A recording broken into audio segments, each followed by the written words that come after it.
आज हमारा टॉपिक है प्रेजेंट परफेक्ट टेंस। जब हम प्रेजेंट परफेक्ट टेंस की बात करते हैं तो हमने देखा अभी तक कि टेंस के 3 टाइप होते हैं। टेंस के 3 टाइप में प्रेजेंट होता है, फ्यूचर होता है और पास्ट होता है।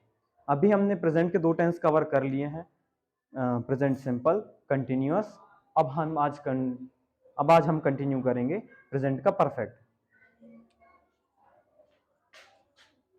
एक बात और, जब हम प्रेजेंट के परफेक्ट की बात करते हैं तो ये टेंस हमें बताता है कि हमारा जो भी काम हम करते हैं, अभी हमने देखा था कि जब हम किसी भी काम को सामान्य तरीके से करते हैं तो प्रेजेंट सिंपल में आता है। अगर वाकई में कोई भी काम हो रहा है तो वो प्रेजेंट कंटिन्यूअस में आता है। इस टेंस में हम देखेंगे कि जब वर्तमान काल में कोई भी काम हो चुका रहता है या किसी भी काम में परफेक्टनेस आ चुकी होती है या वो काम कंप्लीट हो चुका होता है तो इस श्रेणी में रखा जाता है।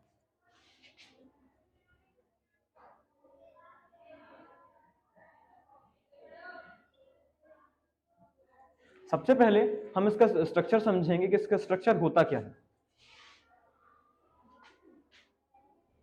सबसे पहले आता है आपका सब्जेक्ट, उसके बाद में जो कि हम प्रेजेंट की बात कर रहे हैं इसलिए हेल्पिंग वर्ब इसमें हैज या फिर हैव आती है। सिंगुलर के साथ हम हैज यूज करेंगे और प्लूरल के साथ हम हैव यूज करेंगे।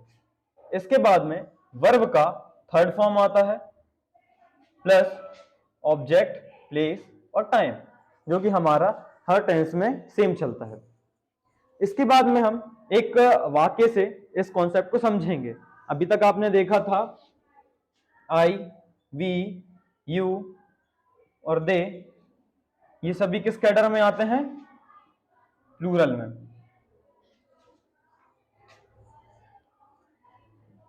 ही, शी और इट, ये हम इसको सिंगुलर में पढ़ते हैं। पर ही, शी, इट के अलावा अगर हम किसी प्रॉपर इंसान की बात कर रहे हैं या किसी एक ग्रुप की बात कर रहे हैं तो उसमें हम इनको रखते हैं, ये भी सिंगुलर में आता है। अब हम इसको एक सेंटेंस बनाएंगे, उस सेंटेंस को जमाएंगे और उसके बाद में हम देखेंगे कि कैसे इस सेंटेंस को करना है हमें सॉल्व।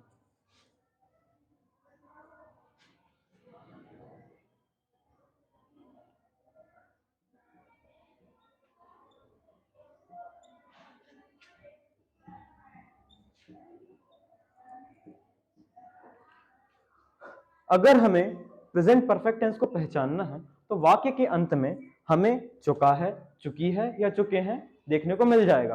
पर कुछ वाक्य ऐसे होते हैं जिनमें चुका है या चुकी है नहीं आते हैं, उनमें हमें हमें वाक्य को समझना पड़ता है। जैसे अगर मैं बोलूं कि राम ने खाना खा लिया है, यहां पर उसने चुका है का प्रयोग नहीं किया है वाक्य में, परंतु यह वाक्य हमें बता रहा है कि काम इस वाक्य में हो चुका है, मतलब परफेक्टनेस आ चुकी है। तो इसको भी हम प्रेजेंट परफेक्ट की कैटेगरी में रखेंगे। सबसे पहले हम इसको सॉल्व करते हैं, इसके बाद हम प्लूरल के एग्जांपल भी देखेंगे जिससे आपका पूरा टेंस क्लियर हो जाएगा। सबसे पहले हम डिवाइड कर लेते हैं। इसमें हम सब्जेक्ट को चूज किया, राम हमारा सब्जेक्ट है, पानी हमारा ऑब्जेक्ट है, पीना हमारा हो गया वर्ब और चौका हमारा हो गया हेल्पिंग वर्ब। अब हम इसको सामान्य तरीके से जमा लेते हैं। राम, उसके बाद हमें लगाना है हेल्पिंग वर्ब। राम चूंकि सिंगुलर है इसलिए हम यहां पे यूज करेंगे हैज, राम हैज। अब इसके बाद में आता है हमारा वर्ब, क्योंकि हमारा वर्ब का यहां पे कौन सा फॉर्म यूज होना है? वर्ब का हमारा यहां पे यूज होगा थर्ड फॉर्म, ड्रिंक, डंक, drunk.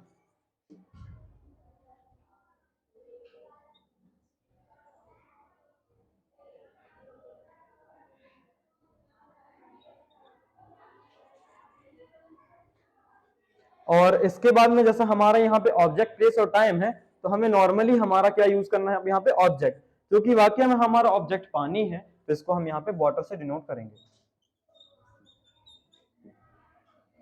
Ram has drunk water, ये हमारा जो नॉर्मल सेंटेंस रहता है जिसमें हमने अभी बहुत सारी चीजों को इंक्लूड नहीं किया है, इसमें अभी प्लेस भी मिसिंग है और टाइम भी मिसिंग है। अगर इसमें प्लेस और टाइम मेंशन किया जाता है तो आप इसको स्ट्रक्चर के बेस पे यहाँ पे जमा देंगे। अब इसका हम दूसरा एग्जांपल देखते हैं प्लूरल में, कि हमें इसको प्लूरल में कैसे सॉल्व करना है। यहां पे हमने अकेले राम की बात की थी इसलिए हमने यहाँ पे हैज यूज किया। पर अगर मैं बोलूं कि हम लोग पानी पी चुके हैं,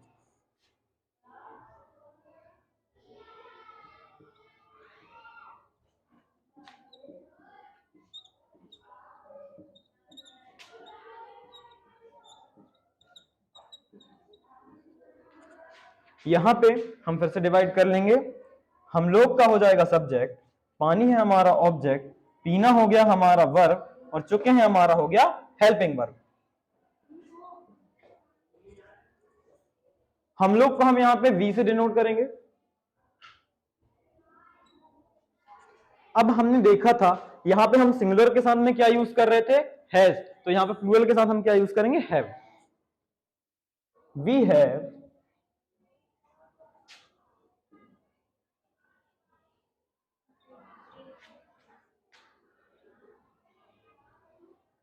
हमने यहां पे वर्ब का थर्ड फॉर्म इसलिए यूज किया है क्योंकि प्रेजेंट परफेक्ट टेंस ये बताता है कि वाक्य में श्योरिटी हो चुकी है या कार्य पूरा हो चुका है।